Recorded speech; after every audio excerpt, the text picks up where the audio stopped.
जी, अस्सलाम वालेकुम रहमतुल्लाहि व बरकातुहू। सर जॉइन कर लिया? जी, वालेकुम अस्सलाम। जी सर, स्टार्ट करें। अपना थोड़ा सा इंट्रो भी करवा दीजिएगा। स्टार्ट करें। अस्सलाम वालेकुम जी, सबसे पहले रॉयल डिबेटिंग काउंसलिंग क्लब को बहुत ज़्यादा शुक्रिया और रियली एप्रिशिएटिंग, बहुत ज़्यादा एप्रिशिएट करते हैं इनको। मैं Kashif Ali Shah, psychologist and also motivational speaker. तो रॉयल डिबेटिंग काउंसलिंग क्लब ने सबसे पहले तो मैं कहना चाहूँगा कि ये जो काम शुरू किया है, ये काम नहीं, ये अपने आप में ही एक जहाद है। क्योंकि आज जहाँ सारी दुनिया, सारी भीड़ पैसा जमा करने, वोट जमा करने और खुद को आला से आला करने में लगी हुई है, तो इन्होंने एक बेड़ा उठाया है लोगों को, एक हजूम को, ठीक है? हम लोगों को मोटिवेट करने का, हम लोगों के मसाइल को हल करने का, फ्री ऑफ कॉस्ट ये काम करने का। तो मैं समझता हूँ कि ये एक जिहाद है। तो जैसा कि आज मुझे जो टॉपिक दिया गया कि सोशल इश्यूज, ठीक है? वैसे तो देखा जाए तो बहुत ज़्यादा सोशल इवल्स, सोशल इश्यूज आजकल हमारे सराउंडिंग में फैले हुए हैं। मैं एक साइकोलॉजिस्ट, मेरे पास जो ज़्यादातर मोस्टली इश्यूज आते हैं, मैं चाहूँगा उनमें से 1 या 2 को हम लोग इलैबोरेट करें, ताकि हमारा सेशन अच्छे से वाइंड अप भी हो और आप लोगों के माइंड्स भी क्लियर हो जाएँ कि उन चीज़ों से कैसे निकलना है, या वो इश्यूज हैं तो उनको अपने अंदर से हमने निकालना है। सबसे बड़ा मसला हमारा आज का ये है कि हम इश्यूज समझ नहीं रहे। हम इश्यूज को समझ रहे नहीं, ये नेचर है, नहीं, वो इश्यूज है। सबसे बड़ी आज जिस बीमारी का हम शिकार है ना, जो सोशल इवल है हमारा सबसे बड़ा, वो ये है, हम खुद को दूसरों से ज्यादा सुपीरियर समझते हैं। हम खुद को आला समझते हैं दूसरों से ज़्यादा, हमें ये बीमारी है, ठीक है? कि हम समझते हैं कि मैं गोरा हूँ, ये काला है, मेरी हाइट लंबी है, इसकी हाइट छोटी है, मैं ज़्यादा पढ़ा लिखा हूँ, ये कम पढ़ी लिखी है, ठीक है? हम खुद को सुपीरियर समझते हैं, ठीक है? लेकिन अगर हम अपनी तहज़ीब को पढ़ें, अगर हम अपने दीन को पढ़ें, तो हमारे दीन ने बर्तरी सिर्फ़ तक़वे की बुनियाद पे रखी है। हमारे दीन ने तकवे की बुनियाद पे रखी है। आज हमें लोग बहुत से मिलते हैं ये कहते हुए, बहुत से लोगों को सुना है कि मैं इससे माफ़ी माँगूँ, ये हो ही नहीं सकता। मैं इससे मदद माँगूँ, ये कभी भी नहीं हो सकता। सो एक चीज़ हमें केयरफुली देखनी चाहिए कि your birth given by others, your name given by others, your first and last bath given by others, after death your property will be taken by others. जब सब कुछ हमें मिलता ही दूसरों से है, तो हमारी अपनी कोई हैसियत, कोई औकात नहीं है। तो हम क्यों खुद को दूसरों से ज़्यादा सुपीरियर समझें? हम सब मट्टी से बने हुए इंसान हैं, जिन्होंने मट्टी में ही जाना है। एक छोटा-सा वाकया यहाँ पे मैं कोट करना चाहूँगा। हज़रत मूसा एक दफ़ा अल्लाह ताला से हम कलाम होते हैं और अल्लाह ताला उनको कहते हैं, फरमाते हैं कि मूसा जाओ, जाओ जाके कोई अपने से कमतर चीज़ ढूँढ के लाओ। ऐसी चीज़ जो तुम्हें लगे कि तुमसे कम है, उसको ले आओ। हज़रत मूसा चले जाते हैं तलाश में। अब जब दोबारा अल्लाह से हम कलामी होती है, अल्लाह से हम कलाम होते हैं, तो अल्लाह पूछते हैं कि मूसा बताओ, कौन-सी चीज़ लेके आए हो जो तुम्हें लगे कि तुमसे कम है? तो हज़रत मूसा बड़ा प्यारा जवाब देते हैं कि यार अब मुझे अपने से कम कोई चीज़ मिली नहीं। तो अल्लाह ताला फरमाते हैं मूसा, आज अगर एक बकरी के बच्चे को भी तुम ये समझ के ले आते कि ये मुझसे कम है, तो तुमसे नबूवत छीन ली जानी थी। मेरे अल्लाह को गुरूर पसंद नहीं है। अगर तुम गोरे हो तो ये अल्लाह की रहमत है कि तुम गोरे हो, ये अल्लाह का फ़ज़ल है, इसमें तुम्हारा कोई कारनामा नहीं है। अगर तुम कामयाब हो, तुम किसी मुकाम पे हो, ये अल्लाह का करम है, कामयाबी इज़ इक्वल टू अल्लाह का करम, नथिंग एल्स।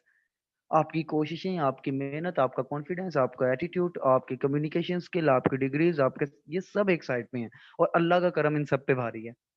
अगर आज आप कुछ हो तो ये अल्लाह का करम है, नथिंग एल्स, इसके अलावा कुछ भी नहीं। तो खुदारा इस कॉन्फ्लिक्ट से खुद को निकालो। बाज़ लोग होते अच्छे हैं, फँस बुरे कामों में जाते हैं। बाज़ लोग अंदर से अच्छे होते हैं, लेकिन फँस बुरे कामों में जाते हैं। थोड़ा-सा एरोगेंस आ जाता है, थोड़ा-सा प्राउड आ जाता है। लेकिन बड़ी खूबसूरत एक बात बाबा इशफाक साहब करते होते हैं कि बंदा नालायक हो, लेकिन नालायकी मान ले, तो अल्लाह सही रास्ता दे देता है। अल्लाह सही ट्रैक दे देता है। जो बंदा कहता है ना, नहीं रब अल्लाह ताला मैं नहीं, मैंने ऐसे, जो बंदा ज़्यादा एक्सक्यूज़ेज़ करता है, उस बंदे का कख नहीं बनता। मान लो, मान के सही रास्ते की तरफ चले जाओ। यकीन माने कि लोग हाथ में ढेरों पैसे लेके खड़े होते हैं कि हमें सुकून मिल जाए, लेकिन मेरा अल्लाह फरमाता है कि दिल का सुकून मेरे ज़िक्र में है। आपको दुनिया में दिल का सुकून नहीं मिलेगा। आज हमें बड़ा मज़ा आता है दूसरों के बारे में जजमेंट एक स्टेटमेंट देने का, दूसरों को जज करने का हमें बड़ा मज़ा आता है। ठीक है, लेकिन अल्लाह कहता है कि इंसान दिलों के राज़ मैं जानता हूँ। तुझे नहीं पता, तू जिसको बहुत ज़्यादा गुनहगार समझ रहा है, जिसको बहुत ज़्यादा तू हकीर समझ रहा है, उसका मेरी नज़र में मर्तबा क्या है? इस चीज़ का तुम्हें इल्म ही नहीं है। तो खुदारा अगर आप में थोड़ी-सी भी ऐसी कोई आदत है या बहुत ज़्यादा है, तो उसको ख़त्म कर दें, क्योंकि मेरे अल्लाह को ये पसंद नहीं है। बस इससे बड़ी कोई वजह नहीं होती, या मैं कहता हूँ कोई इससे बड़ी कोई ऐसी चीज़ नहीं है कि जिससे हम इस चीज़ को छोड़ दें। बस मेरे अल्लाह को एरोगेंस पसंद नहीं है। हम खुद को सुपीरियर ना समझें। हाँ, सुपीरियर आपने कब समझना, तकवे की बुनियाद पे। लेकिन जब अगर हम तकवे पे पहुँचते हैं ना, तो हमारी सुपीरियरिटी वैसे ही ख़त्म हो जाती है। जब इंसान को आने या जाने से फ़र्क नहीं पड़ता ना, वो बड़ा इंसान बन जाता है। जब इंसान में ज़र्फ़ आ जाता है ना, वो छोड़ देता है ऐसी चीज़ें। वो सुकरात था ना, किसी ने उसको गाली दे दी, "you are the son of dash." सुकरात मुस्कुरा दिया। उसके साथ वाले ने पूछा, उसने कहा, उसने तुम्हें कहा, "you are the son of dash" और तुम आगे से स्माइल कर रहे हो। उसने कहा, "मुझे पता है, मैं वो हूँ ही नहीं।" ठीक है? तो रिएक्शन खत्म हो जाता है। आज हमारे रिएक्शन क्या होते हैं? आज हम थोपते हैं एक-दूसरे पे इल्ज़ाम। Number 1 this. सेकंड मैं यहाँ पे टच करना चाहूँगा, दूसरा जो सोशल इश्यू आज चल रहा है वो ये है कि ना, आजकल हमारी ज़्यादा पॉपुलेशन तकरीबन 90% से अबव रिएक्टिविटी का शिकार है। रिएक्टिव ऐसी पर्सनैलिटी को कहते हैं कि जो अपनी नाकामी का इल्ज़ाम दूसरों पे थोपते हैं। जो अपने साथ होने वाले हर दुःख, दर्द, गम, तकलीफ़ का ज़िम्मेदार दूसरे को ठहराते हैं। आपको अपने इर्द-गिर्द ऐसे लोग मिलेंगे, और अगर कोई मेरा ऐसा बहन-भाई सुन रहा है, तो वो समझ ले आप बीमार हो, आपको इलाज की ज़रूरत है। क्योंकि आज आपकी ज़िंदगी में जो हो रहा है ना, उसकी वजह सिर्फ़ आप हो और कोई भी नहीं है। अगर समंदर में 5 जहाज़ आ रहे हैं ना, तो उनमें से अगर 4 डूब जाते हैं, तूफ़ान आने से, 1 नहीं डूबता, इसका मतलब ये नहीं है कि उस एक को तूफ़ान का सामना नहीं करना पड़ा। इसका मतलब ये है कि वो एक मज़बूत था, इसलिए वो नहीं डूबा। धूप आ रही है, सबके लिए आ रही है। छाँव आ रही है, वो सबके लिए आ रही है। बारिश है, वो सबके लिए है। एक्शन मैटर नहीं करता, रिएक्शन मैटर करता है। कहता है कि यार मेरी कंपनी बड़ी बकवास है सर। मैं वहाँ मेरी सैलरी वहाँ पे 20,000 है। मैं कहता हूँ कंपनी बकवास नहीं है। तुम्हारी ही कंपनी में किसी बंदे की सैलरी 50,000 होगी। तुम्हारी ही कंपनी में किसी बंदे की सैलरी 1 लाख होगी। तुम्हारी ही कंपनी में किसी बंदे की सैलरी 2 लाख होगी। इसका मतलब मसला कंपनी में नहीं, मसला तुम्हारी औकात में है। अपनी औकात को बढ़ाओ। जब तक दूसरों को कसूरवार समझते रहोगे, अपने साथ होने वाली बर्बादियों का, जब तक अपने ऊपर ये मज़लूमियत की चादर ओढ़े रखोगे, आपका कुछ नहीं बनेगा, नथिंग। जिस दिन ज़िम्मेदारी उठाओगे कि हाँ, मैं ज़िम्मेदार हूँ, क्यों मैंने दूसरों से उम्मीदें लगाई? क्यों मैंने गलत बंदी चूज़ की है? क्यों मैंने गलत बंदा चूज़ किया? क्यों मैंने गलत जगह रिश्ता बनाया? ये मेरी गलती है। लोग बुरे नहीं होते, बस वो हमारे मुताबिक नहीं होते। वो ठीक हैं, बस वो हमारे मुताबिक नहीं है। हमें अपने मुताबिक दोस्त और दुश्मनों की पहचान होनी चाहिए। ये हमारी गलती है कि अगर हमें किसी बंदे की पहचान नहीं, तो ये हमारी गलती है, किसी की गलती नहीं है। अपनी ज़िम्मेदारियों को कबूल करो, अपनी नाकामियों को कबूल करो। पाकिस्तान के बड़े फ़ेमस राइटर हैं कैसर अब्बास साहब। वो अपनी किताब में लिखते हैं कि मैं एक जगह ट्रेनिंग करवाने गया, तो मैंने ना कलरफुल कपड़े पहन लिए। तो जहाँ ट्रेनिंग करवाने गया, वहाँ का जो मैनेजर था, उसने मुझे देख के कहा, "इस बंदे को तो कपड़े पहनने का चज्ज नहीं है। ये हमारे बंदों को क्या ट्रेनिंग देगा? इस बंदे को तो ड्रेसिंग सेंस नहीं है। ये हमारे बंदों को क्या ट्रेन करेगा?" तो कहते हैं कि मुझे ये अल्फ़ाज़ सुन के ऐसे लगे कि ज़मीन फट जाए, मैं इसके अंदर चला जाऊँ। मुझे ऐसे लगे कि बस आसमान मेरे ऊपर गिर जाए, बस खत्म हो जाए सब कुछ। मैं घर आ गया, 3-4 दिन इसी खुन्नस में, बस इधर-उधर, इधर-उधर, ठीक है। तो 4 दिन बाद क्या हुआ, मुझे मेरे अब्बू की एक डायरी मिली, तो उसमें एक सफ़ा जब मैंने पलटा, तो ऊपर लिखा था कि आज तुम्हारी ज़िंदगी में जो भी हो रहा है, उसके ज़िम्मेदार सिर्फ़ तुम हो और कोई नहीं। तो उन्होंने कहा, फिर मैंने सोचा कि अगर मुझे कपड़े पहनने की सेंस नहीं है, तो ये मेरी गलती है, उस मैनेजर की तो गलती नहीं है। या अगर मेरे पास अच्छे कपड़े नहीं है, ये तो मेरी गलती है यार, उसकी गलती नहीं है। अगर मुझे नहीं पता कहाँ पे कौन सा कलर पहनना, तो ये मेरी गलती है। आज अपने माइंड में सोच के देखें, कितनी चीजों को अपने अपने अंदर दबाया हुआ है, कितने गुस्सों को हमने अपने अंदर दबाया हुआ है, कितने कचरे को अपने अंदर रखा हुआ है। उसने मुझे ये बात की, उसने मुझे ये बात की, उसने मेरे से ये एक्ट किया। यार हमारी गलती है, हमने क्यों मौका दिया उसको बात करने का? ये हमने, अगर वो बंदा ही गलत है तो हमने उस गलत बंदे से रिश्ता ही क्यों जोड़ा? सोच के देखिएगा, गलती अपनी निकलेगी, सोच के देखिएगा। आज जिन इंसानों को लगता है ना कि हमारी लाइफ रुकी हुई है, तो मैं बता दूं आपको कि गाड़ी के अंदर जहां पे रेस होती है ना, उसके साथ ही ब्रेक होती है। ब्रेक लगाई जाती है एक्सीडेंट से बचने के लिए। आज जिंदगी में अगर अल्लाह ने ब्रेक लगाई है ना, तो समझ लो एक्सीडेंट हो जाना था, अल्लाह ने रोक लिया। जाने दो उन लोगों को जो साथ रहना नहीं चाहते। तो ये दो सोशल इवल्स थे, ठीक है, जिन पे आज मुख्तसर टाइम में हमने बात की। बाकी इंशाल्लाह जो हमारे रॉयल डिबेटिंग काउंसलिंग क्लब के हमारे जो आज के होस्ट हैं, वो इंशाल्लाह जैसे ही आपके क्वेश्चंस हैं इंशाल्लाह उनको अब आगे की ओर लेके चलते हैं। जी बहुत बहुत शुक्रिया सर आपका। जी क्वेश्चन आप टाइप कर दें या वॉइस में कोई हैंड रेज करे तो अपने बारी बारी क्वेश्चन पूछ लें।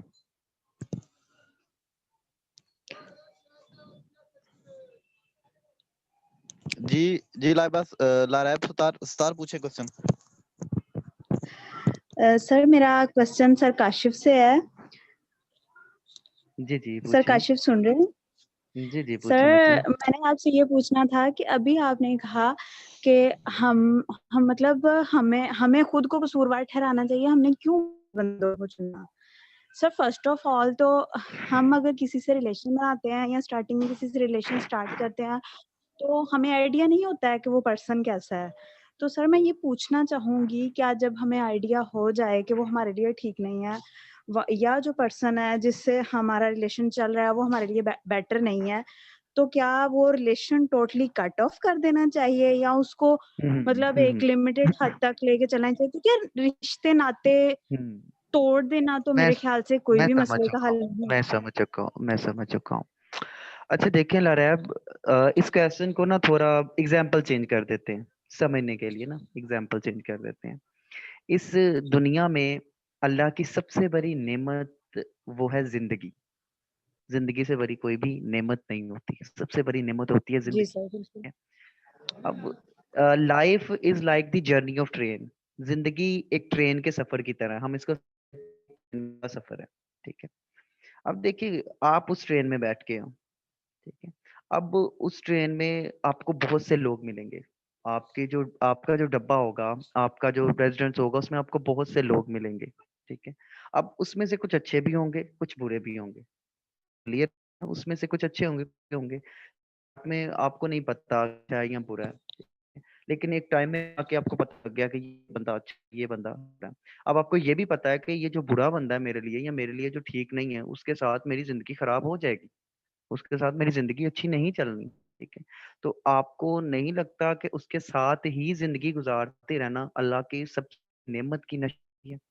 या अगर हम इसको इस साइड पे ले लें कि आप एक ऐसी बस में बैठ गए हो जिसने लाहौर जाना था, ठीक जी है। आप उसमें बैठने के बाद पता लगा बस कराची जा रही है। अब आपके पास लैब दो जी रास्ते हैं, या तो आप जी गलत बस में बैठे हो, पहला रास्ता गलत जी बस में बैठे हो और गलत मंजिल की तरफ चले जाओ, या तो बस रोको, उतरो और वापस चलो, जो तुम्हारा रास्ता नहीं है।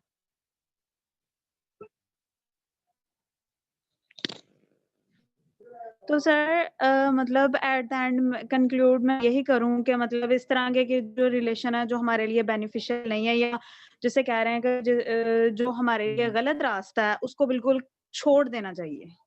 लड़ाई इससे सिर्फ आपका फायदा नहीं, इससे दूसरे बंदे का भी फायदा है, ठीक है। इस इंसान सेल्फिश नहीं होता, ठीक है। मैं कहता हूँ कि रिश्ते खत्म कर देना आसानी होता है। एक साइकोलॉजिस्ट हूँ ना, मेरे पास जैसे लोग केस आते हैं ना, लोग अपना नाम नहीं ले पा रहे होते, किस वजह से? कि दूसरे ने हमें छोड़ा ही नहीं है अभी तक। दूसरे ने, अब ये जी खाली सर आपके बिल्कुल लिए ऐसे ही अजियत नहीं होता है, है। ये खाली लड़ा है, आपके लिए अजियत नहीं है, ठीक है। और जिंदगी अल्लाह की जी बड़ी नेमत है, नेमत है, इसको हमने बर्बाद नहीं करना। अगर देखें एक गलत टर्न की वजह से, एक गलत मोड़ की वजह से हम सारी जिंदगी बर्बाद कर दें, ताकि सबसे बड़ी नेमत की नाशुक्री करें, को भी आसानी दे दें, खुद भी आसानी में आ जाए।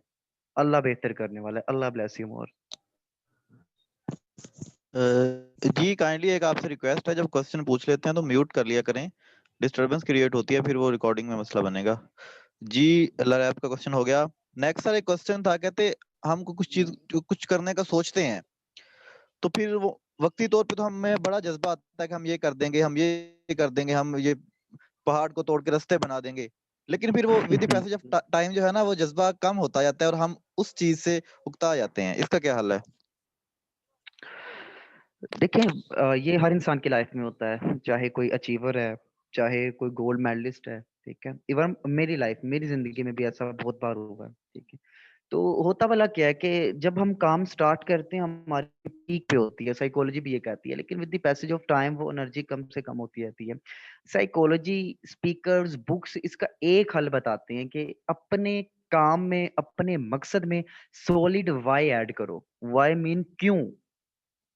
जब भी मोटिवेशन कम होने लगे, जब भी लगने लगे कि ये पहाड़ सर पे गिर जाएगा, तो सोचो कि यार मैं आया क्यों था मैदान में, वाई मैंने शुरू क्यों किया था।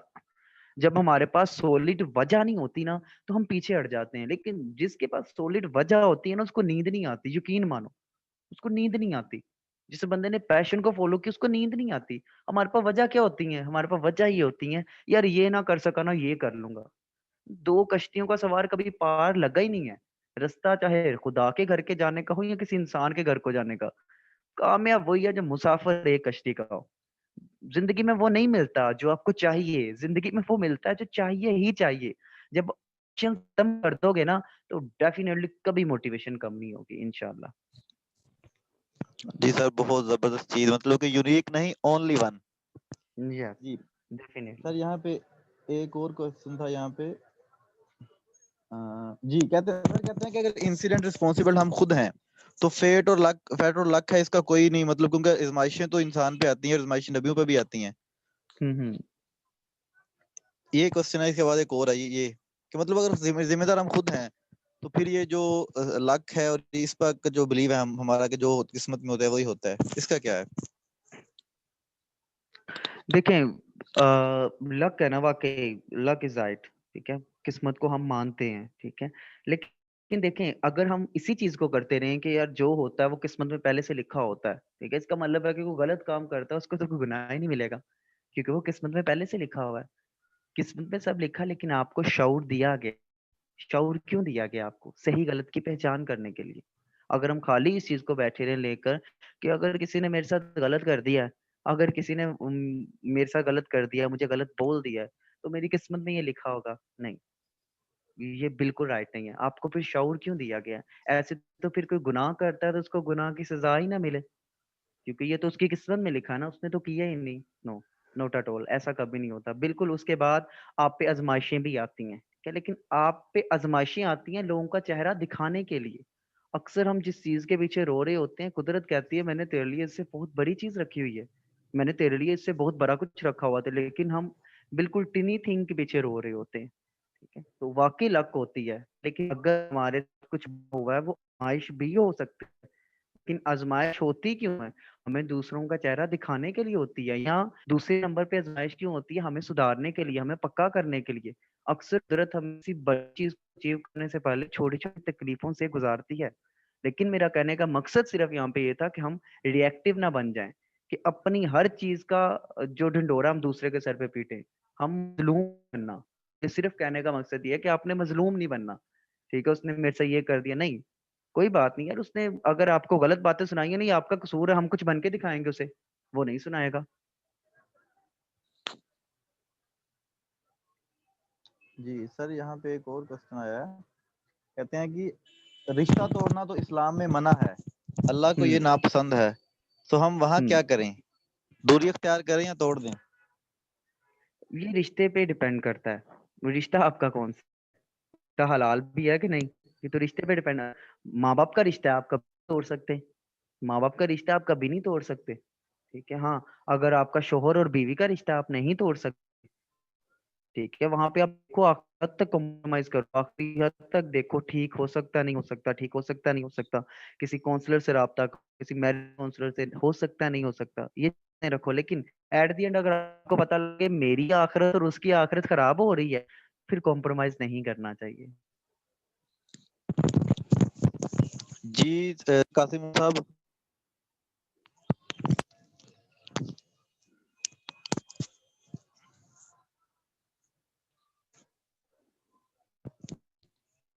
जी कासिम पूछें क्वेश्चन।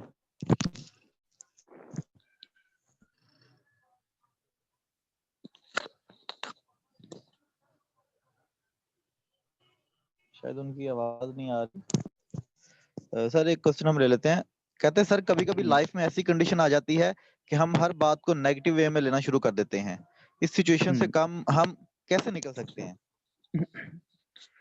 देखें, जिस तरह मोबाइल की बैटरी को हम चार्ज करते हैं ना, और दिन में हम एक एक दो दो बार मोबाइल की बैटरी को चार्ज करते हैं, इससे कभी हमने सोचा कि हमने अपनी बैटरी को चार्ज किया कि नहीं? हम नहीं करते। ऐसे इंसान के भी अंदर बैटरियां हैं, उसे भी चार्ज करने की जरूरत है। नेगेटिव वाइब्स हर जगह पे मौजूद है।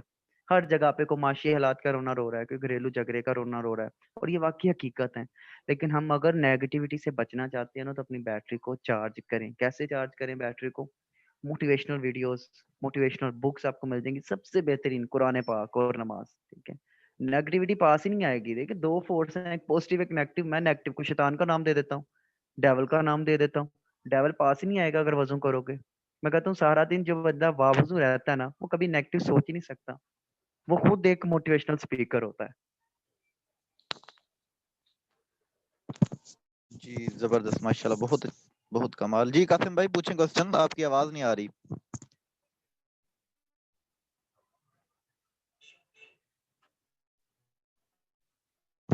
जी नूरुल हुदा, आप क्वेश्चन पूछें।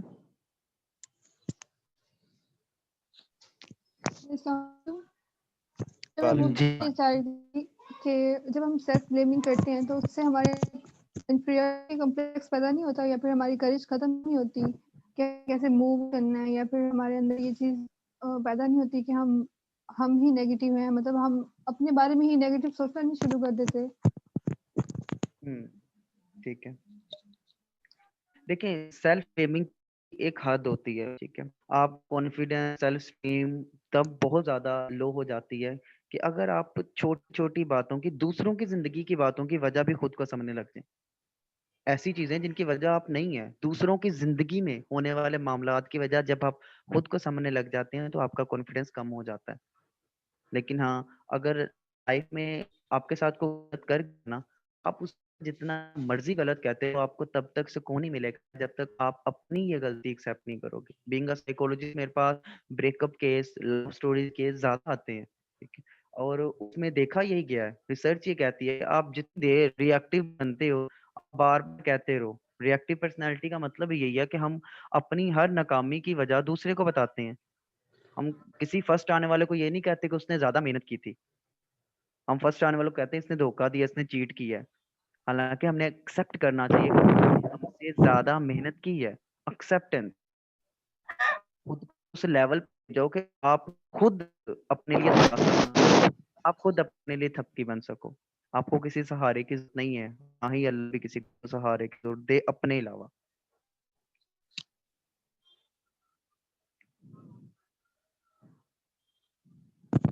जी माशाल्लाह, बहुत जबरदस्त। नूरुल,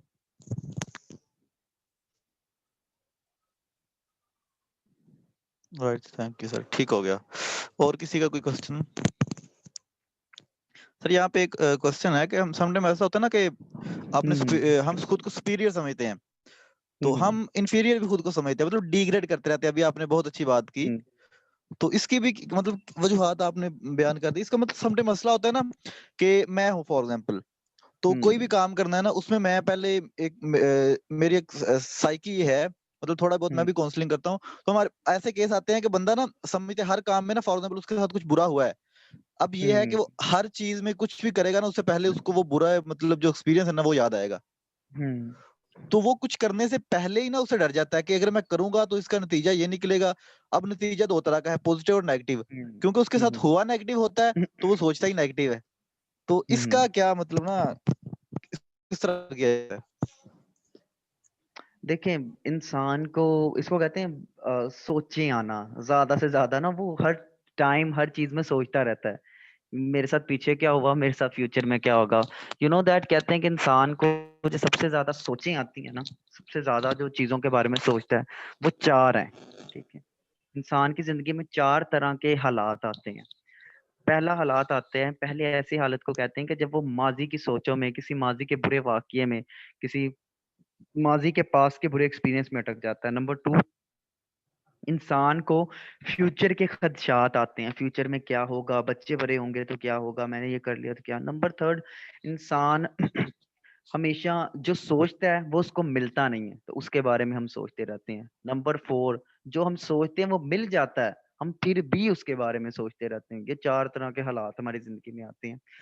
तो being Islamic counsellor, Islamic psychologist, कहता हूँ कि अगर आपने जो चीज सोची है ना वो मिल जाए, तो उस पे रब करीम का शुक्रिया अदा करो। शुक्र अल्हम्दुलिल्लाह को, आपकी नेमत डबल हो जाएगी। अगर आपने जो सोचा वो नहीं मिला, तो सब्र करो, मुश्किल जल्दी टल जाएगी या उसी टाइम खत्म हो जाएगी। अब यहाँ पे सब्र का एक कॉन्सेप्ट में थोड़ा सा डिटेल से समझाता जाऊं कि सब्र 2 तरह का होता है। मैंने अक्सर लोगों को सुना, मैंने बड़ा सब्र किया है, मैं बहुत सब्र किया है, लेकिन मुझे फल नहीं मिला, मुझे इनाम नहीं मिला। सब्र 2 तरह का होता है, एक होता है रोते रहना, आंसू बहाते रहना और मुंह से कहना कि बस मैंने सब्र किया है। इस सब्र पे इनाम नहीं है। उस सब्र पे इनाम है जिसमें चेहरे पे स्माइल हो और दिल में ये यकीन हो कि मेरे खुदा ने जो किया है वो बेहतर किया, और जो मुझे मिलेगा वो दुनिया में मेरे लिए सबसे ज्यादा बेहतर होगा। इस सब्र पे इनाम होता है। नंबर 3, ऐसी चीजें हैं कि हमें माजी का कोई बुरा वाकया याद आ रहा है, तो मैं कहता हूँ सबसे बेहतरीन हल है अस्तगफार। अस्तगफार पढ़ें बार बार, आपका माजी ऐसे साफ हो को पता भी नहीं लगेगा। और जब भी मुस्तकबिल के बारे में बुरे खदशात आए तो उसके लिए दुआ करें, क्योंकि हमारा काम मेहनत करना है, नतीजा देना नहीं। नतीजा खुदा ने इसलिए अपने हाथ में रखा है, इंसान के हाथ में सिर्फ मेहनत रखी है। अगर अच्छा होगा मिल जाएगा, अच्छा नहीं होगा सबक दे जाएगा।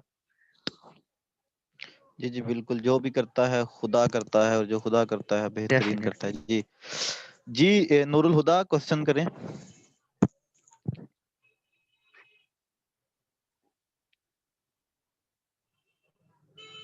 हैंड रेज किया, क्वेश्चन है आपका तो कर लें आप। शायद इनका कोई क्वेश्चन नहीं है सर। एक दो और बड़े हमारे ना नौजवानों के मसाइल हैं। हम आदत बहुत जल्दी, मतलब हमने आदत बन जाती है। अब ये आदत किसी शख्स की भी हो सकती है, किसी चीज की भी हो सकती है। कुछ भी करते हैं ना तो हम ये सोचना शुरू कर देते हैं कि बस जो भी है ना एक आदत बन गई है, फिर हम उससे दूर नहीं होना चाहते। आपने भी फेस किया होगा, मुझे भी एज ए काउंसलर फेस, हम समटाइम इस तरह होता है ना कि हम किसी चीज किसी शख्स को बता रहे होते हैं फैक्ट्स कि आप ये चीज है, आप इसको करोगे तो इसका ये रिजल्ट आएगा। अब मसला ये होता है कि हम उस शख्स को बता रहे होते हैं लेकिन उसको एक्सेप्ट नहीं कर रहा होता। ऐसा नहीं होगा, ऐसा नहीं होगा, मतलब आदी होता है ना, आदी होता है उस जी चीज जी का। जी जी। तो इसका क्या करना चाहिए ना, मतलब अब समटाइम ऐसा भी होता है, बहुत से लोग यहाँ पे होंगे ना, उनको भी मसाइल होंगे कि कुछ लोग, मैं हूँ फॉर एग्जाम्पल, आप है ना, मैं आपके पास काउंसलिंग के लिए आता हूँ तो मुझे आपने सुनना है मुझे। तो ऐसे जी क्या जी। हमारी प्रैक्टिस हो कि हम दूसरों को सुनना, क्योंकि काउंसलिंग का पहला काम होता है सुनना। ये सब अपने अपने काउंसलर हैं, मतलब इनको खुद को कैसे सुनेंगे ये। किसी की तो काउंसलिंग लेता है ना, सबसे पहले अपनी काउंसलिंग होती है। तो क्या ऐसा अमल होना चाहिए कि इंसान खुद को सुने? देखें साइम, ये जो खुद को सुनना है ना, मैं कहता हूँ कि ये वो अमल है जिससे इंसान ये पता चलाता है, इंसान को ये पता चलता है कि मैं कौन हूँ। आज तक दुनिया में जो सबसे बड़ा सवाल रहा है ना वो यही रहा है कि हु आई एम, मैं कौन हूँ, और जिसका जवाब आज तक मिल ही नहीं सका।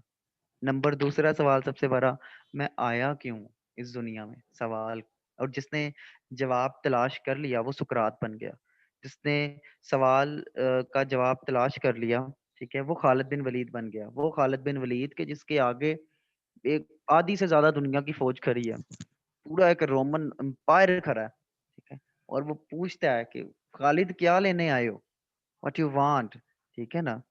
तो Khalid bin Walid said to the Roman Empire, मैंने सुना है रोमियो का खून बहुत मीठा है और मैं खून पीने आया हूँ। जब हमें खुद का पता लग जाता है तो फिर खालिद बिन वलीद बनता है इंसान।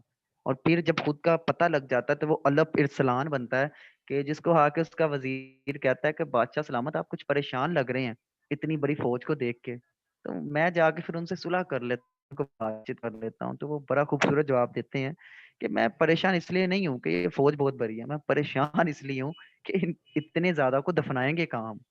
तो जब इंसान खुद अपने आप को सुन लेता है ना, फिर वो खुद से मिलता है और फिर ये शख्सियात बनती हैं, ये शख्सियात जन्म नहीं लेती, ये बनती हैं और फिर कमाल होता है। ठीक है, वो शायर लिखता है ना, बड़ा खूबसूरत एक कलाम है कि खजा की रुत में बहार लहजा बना के रखना कमाल ये है, हवा की जद में दिया जलाना जला के रखना कमाल ये है, जरा सी लग्जिश पे तोड़ देते हैं सब ताल्लुक जमाने वाले, तो ऐसे वैसों से भी ताल्लुक बना के रखना कमाल ये है, किसी को देना ये मशवरा के वो गम जुदाई का भूल जाए, और ऐसे वक्त में अपने आंसू छुपा के रखना कमाल ये है, किसी की राह से खुदा की खातिर उठा के पत्थर हटा के कांटे, निगाह को अपनी उसके आगे झुका के रखना कमाल ये है, हजार ताकत हो सौ दलीलें फिर भी लहजे में आजिज़ी हो, दुआ की खुशबू अदब की लज्जत बना के रखना कमाल ये है। अगर कोई चाहता है कि मैं खुद से मिल लूं या मैं खुद को सुन लूं, तो उसको चाहिए कि वो ज्यादा से ज्यादा तन्हाई इख्तियार करे और बोलना कम से कम करे, और सबसे बड़ी चीज खुद को फाइंड करने के लिए डेली लाइफ अपनी जिंदगी में को डेली अपने दिन में को आधा घंटा 20 मिनट 10 मिनट 15 मिनट 5 मिनट, ठीक है, निकालें और सिर्फ खुद से एक ही सवाल करें अकेले बैठ के कि भाई मैं दुनिया में क्यों आया था, मेरा क्या मकसद था दुनिया में आने का, और इंशाल्लाह कुदरत आपको इस चीज का जवाब देगी। जी सर माशाल्लाह बहुत। जी एहसन भाई पूछें क्वेश्चन।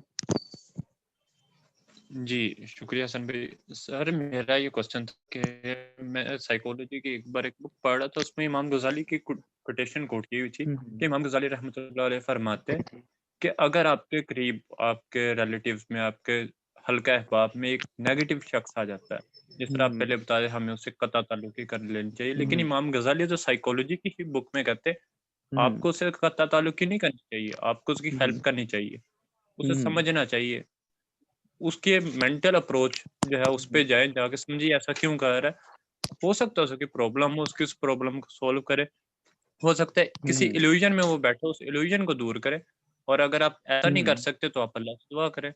तो इसी तरह एक्सप्लेन कीजिएगा। देखिए बात ये है कि मैंने जो पहले एग्जांपल दी, अगर हम उसको थोड़ा डेप्थ में जाएं तो इस सवाल का आंसर पहले ही आपको मिल जाएगा कि अगर आपको ये लगता है कि कुछ नहीं हो सकता, आप एक ताल्लुक में है ना, अगर आप एक ताल्लुक में हैं तो आपको लगता है, अब हम उस रिलेशन किस रिलेशन की बात कर रहे हैं, हम अगर माँ बाप की बात कर रहे हैं हम कत्ल तल्लुकी नहीं कर सकते, हस्बैंड वाइफ बहन हम नहीं कत्ल तल्लुकी कर सकते। फॉर एग्जाम्पल हमारा एक दोस्त है, हमारी फ्रेंड है, ठीक है, अगर हमें लगता है कि यार ये ताल्लुक नहीं, उसके लिए भी अजाब है मेरे लिए भी अजाब है, आप समझो जितना हो सके समझो, लेकिन अगर ऐसा चल रहा है कि आपको लग रहा है यार मेरी वजह से वो भी खराब हो रहा है, मेरी वजह से वो भी खराब हो रही है, तो मुझे लगता है कि अगर आप थोड़ी तनाई इख्तियार कर लो या थोड़ा स्पेस दे लो एक दूसरे को स्पेस दे लो, कता तल्की करने का या पीछे हटने का हरगिज से मतलब नहीं होता कि आपकी और उसकी अहमियत में फर्क आ गया, आपके और उसके रिश्ते में फर्क आ गया, आपके और उसके प्यार में फर्क आ गया। फासला देने का मकसद ये होता है कि वो अपनी चीजों को अच्छे से समझ सके और आप अपनी चीजों को, और अक्सर फासला बेहतर साबित होता है लड़ते रहने से, अक्सर फासला बेहतर साबित होता है लड़ते रहने से। जी सर बहुत बहुत शुक्रिया, आज बहुत से क्वेश्चन हो गए। देखिए एक जनरल हमारा सेशन था, इंशाल्लाह हर एक संडे के अगले हमारा सेशन रहेगा, जितने क्वेश्चन हमारा सेल्फ डेवलपमेंट क्वेश्चन होगा, काउंसलिंग पे क्वेश्चन होगा, मतलब सेशन होगा, उसमें आप सबके क्वेश्चन लिए जाएंगे। तो आप मेरे ख्याल में काफी क्वेश्चन हो गए हैं, बेसिक जो थे वो क्लियर हो गए हैं। बाकी सर आपका बहुत बहुत शुक्रिया अगेन, बहुत कुछ सीखने को मिला मुझे भी। आपका बहुत शुक्रिया। तो इंशाल्लाह मिलेंगे नेक्स्ट अगले कमिंग संडे। तो अल्लाह हम सबको हमें नासिर दुआओं में याद रखिएगा। इंशाल्लाह अल्लाह bless you more और अल्लाह हाफिज।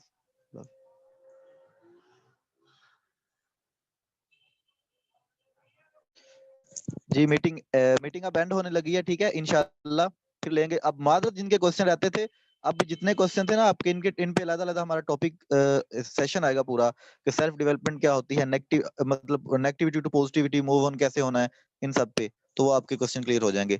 ख्याल रखिएगा आप सब अपना। अल्लाह आप सबको अपने हिफ्ज़-ओ-अमान में रखे। इंशाअल्लाह। अल्लाह हाफ़िज़।